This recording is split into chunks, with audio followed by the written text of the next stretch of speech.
मैं उचाना नहीं छोड़ूंगा।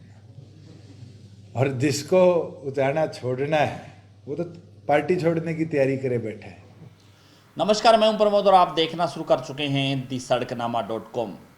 हरियाणा के डिप्टी सीएम दुष्यंत चौटाला ने कल चंडीगढ़ में कहा कि वो उचाना नहीं छोड़ेंगे और उन्होंने वीरेंद्र सिंह पर भी निशाना साधा। उन्होंने कहा कि जो उचाना छोड़ने वाले हैं वो पार्टी भी छोड़ने के लिए तैयार बैठा है, यानी कि वीरेंद्र सिंह पर उन्होंने निशाना साधा।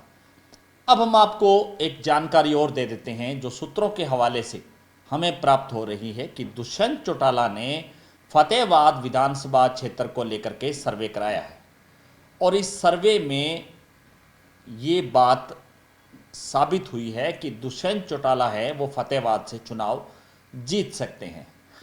और इसी को लेकर के अब दुष्यंत चौटाला ने फतेहाबाद विधानसभा क्षेत्र को लेकर के भी अपनी तैयारियां शुरू कर दी हैं। दुष्यंत चौटाला विधानसभा का चुनाव फतेहाबाद से लड़ेंगे ये कहा जा सकता है। हालांकि उन्होंने कल ये कहा कि वो उचाना नहीं छोड़ेंगे, यानी कि दुष्यंत चौटाला है वो 2 सीटों पर चुनाव लड़ेंगे। और हरियाणा में ये परंपरा रही है कि एक नेता 2-2 विधानसभा सीटों पर चुनाव लड़ते रहे हैं। और चाहे ओम प्रकाश चौटाला की हम बात करें तो उन्होंने भी 2 सीटों पर वो चुनाव लड़े थे और दोनों सीटों पर चुनाव जीते थे, जिसमें उन्होंने एलनाबाद में चुनाव लड़ा और दूसरा चुनाव उचाना से लड़ा। अब इसी इतिहास को दुष्यंत चौटाला भी दोहराने जा रहे हैं कि वो उचाना से चुनाव लड़ेंगे और दूसरी सीट उनकी फतेहाबाद होगी, फतेहाबाद से भी चुनाव लड़ेंगे। अब हम आपको बता दें कि फतेहाबाद सीट है उसका सिनेरियो क्या है। 2019 की बात करें तो यहाँ पर धूड़ाराम जो कि चौधरी भजनलाल के भतीजे हैं वो कांग्रेस से बीजेपी में उन्होंने एंट्री करी और वो चुनाव जीत गए। हालांकि फतेहाबाद विधानसभा है ये जाट सीट कही जाती है, जाट लैंड, क्योंकि 3 तरह से, चाहे फतेहाबाद के आसपास के गांव की बात करें, बुन्ना की बात करें, चाहे भट्टू क्षेत्र की बात करें, तो यहाँ पर जो है जाट है वो बाहुल्य में है वोटर्स में। और हम आपको ये भी बता दें कि यहाँ से चाहे 2019 में धूड़ाराम यहाँ पे विधायक बने बीजेपी से पहली बार, और उससे पहले यहाँ पर बलवान सिंह दौलतपुरिया विधायक बने 2014 में। और 2014 में चूँकि ये जो सीट है वो इनेलो के खाते में गई थी। और 2009 में उससे पहले यहाँ पर निर्दलीय विधायक बने थे प्रहलाद सिंह गिलाखेड़ा, और उस वक्त प्रहलाद सिंह गिलाखेड़ा है उन्होंने भूपेंद्र सिंह हुड्डा को समर्थन दिया था। और हम आपको बता दें कि इस सीट को लेकर के अब इस सीट पर बड़े नेता यानी कि दुष्यंत चौटाला है उन्होंने अपनी तैयारी है वो शुरू कर दी है। हालांकि ऐलान नहीं हुआ है लेकिन सूत्रों के हवाले से ये जानकारी हमें मिल पा रही है, क्योंकि पिछली बार 2019 में यहाँ पर धूड़ाराम को 77,369 वोट मिले थे और जेजेपी के डॉक्टर वीरेंद्र सिवाच जो इन दिनों कांग्रेस में है उनको 74,070 वोट मिले थे। यानी कि ये कह सकते हैं कि मात्र 3,000 वोटों से वीरेंद्र सिवाच चुनाव हार गए थे। दुष्यंत चौटाला को ये लग रहा है कि उनकी पार्टी को यहाँ पर 74,000 वोट मिलते हैं। अगर दुष्यंत चौटाला खुद इस सीट से चुनाव लड़ते हैं तो नतीजे कुछ और ही होंगे। और उन्होंने जो सर्वे करवाया है, जो सूत्रों के हवाले से हमें जानकारी मिल रही है, उस सर्वे में भी दुष्यंत चौटाला को यहाँ पर जीत मिल रही है, यानी कि जीत दिखाई दे रही है।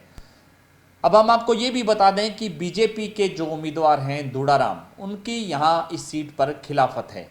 चाहे हम ये बता दें कि धूड़ाराम विधायक बन गए, सरकार में ना तो उनको राज्य मंत्री बनाया ना उनको मंत्री बनाया, और जिस तरह से जो कि किसान आंदोलन की बात करें चाहे कुछ और आंदोलन की बात करें, उन पे कई तरह के गंभीर आरोप भी लगते रहे हैं। उनकी कोठी के आगे भी धरना प्रदर्शन है वो चलता रहा है।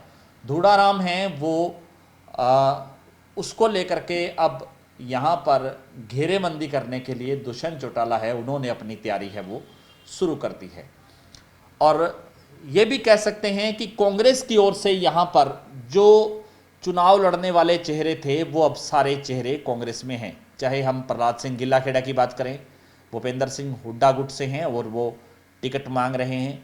इसके साथ साथ यहाँ पे हम बलवान सिंह दौलतपुरिया की बात कर लें तो बलवान सिंह दौलतपुरिया कुमारी शैलजा गुट में हैं और वो भी टिकट मांग रहे हैं।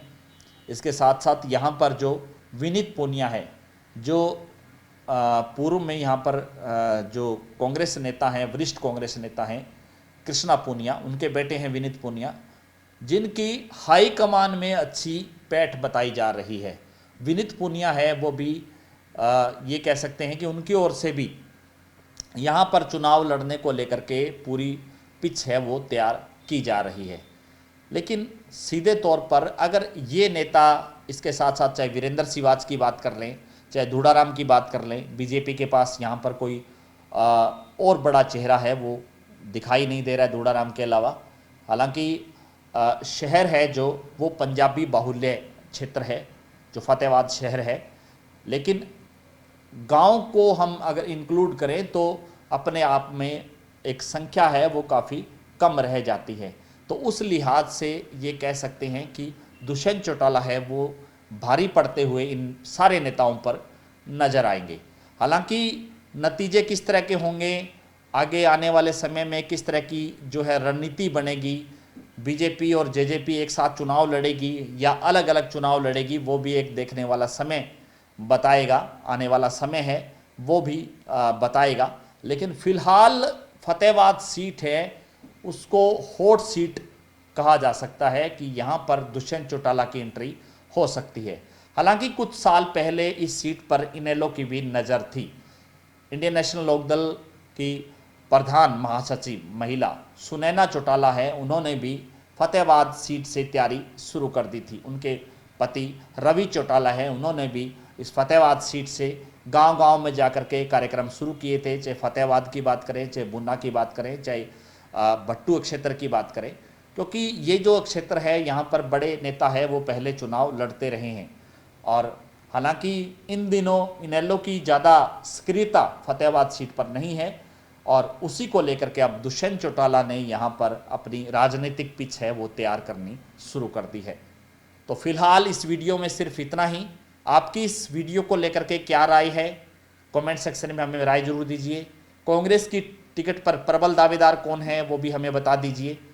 बीजेपी से कौन उम्मीदवार होंगे वो भी आप लिख सकते हैं।